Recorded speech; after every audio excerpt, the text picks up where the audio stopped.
S, ಈಗ ನಾವು size of hand writing ಬಗ್ಗೆ ನೋಡೋಣ.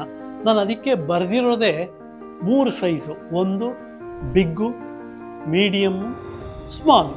ನೋಡಿ, ಸೈಜ್ ಬಿಗ್ ಬರೆದಿದ್ದೀನಿ, ಆಫ್ ಅನ್ನೋದನ್ನ ಮೀಡಿಯಮ್ ಸೈಜಲ್ಲಿ ಬರ್ತಿದ್ದೀನಿ, ಹ್ಯಾಂಡ್ ರೈಟಿಂಗ್ ಅನ್ನೋದು ಸ್ಮಾಲ್ ಸೈಜಲ್ಲಿ ಬರ್ತಿದ್ದೀನಿ.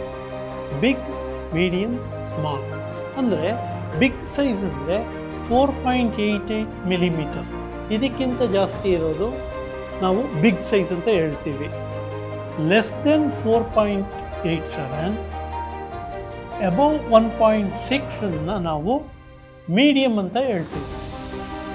ಅದೇ ರೀತಿ ಸ್ಮಾಲ್ ಸೈಜ್ ಅಂದರೆ ಲೆಸ್ ದೆನ್ 0.166 ಎಮ್.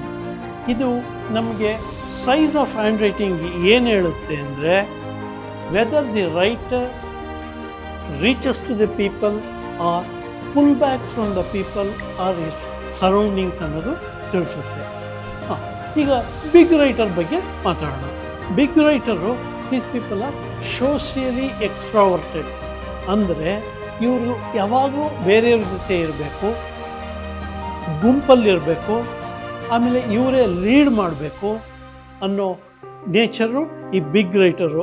ಇವರು ಸಾಮಾನ್ಯವಾಗಿ ತುಂಬ ಜಾಸ್ತಿ ಖರ್ಚು ಮಾಡ್ತಾರೆ, ಅವಶ್ಯಕತೆಗಿಂತ ಜಾಸ್ತಿ ಖರ್ಚು ಮಾಡ್ತಾರೆ. ಅದರಿಂದ ಇವರು ಮೋರ್ ಐಟಮ್ ಇರುತ್ತೆ, ಬೇಕಾಗಿರೋದಕ್ಕಿಂತ ಜಾಸ್ತಿ ಇವರು ಪರ್ಚೇಸ್ ಮಾಡ್ತಾರೆ. ಇನ್ನು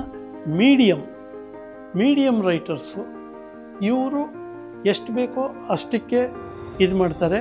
and socially these people are very active and ಇವ್ರ ಕಾನ್ಸಂಟ್ರೇಷನ್ ಲೆವೆಲ್ ಕೂಡ ಆ್ಯಾವ್ರೇಜ್ ಆಗಿರುತ್ತೆ. ಇವರು ಆಲ್ ಟೈಪ್ಸ್ ಆಫ್ ಎಂಪ್ಲಾಯ್ಮೆಂಟ್ಗೆ ಸೂಟ್ ಆಗ್ತಾರೆ. Next one is small writers.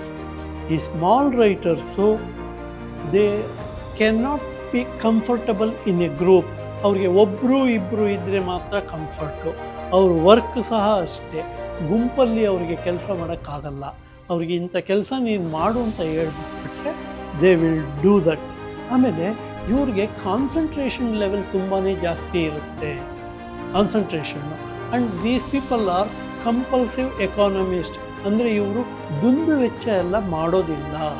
ಇವರು ಸೇವಿಂಗ್ಸ್ ಚೆನ್ನಾಗಿರುತ್ತೆ, ಇವರು ಬ್ಯಾಂಕ್ ಬ್ಯಾಲೆನ್ಸ್ ಸಹ ಚೆನ್ನಾಗಿ ಮೈಂಟೈನ್ ಮಾಡ್ತಾರೆ. ಓಕೆ.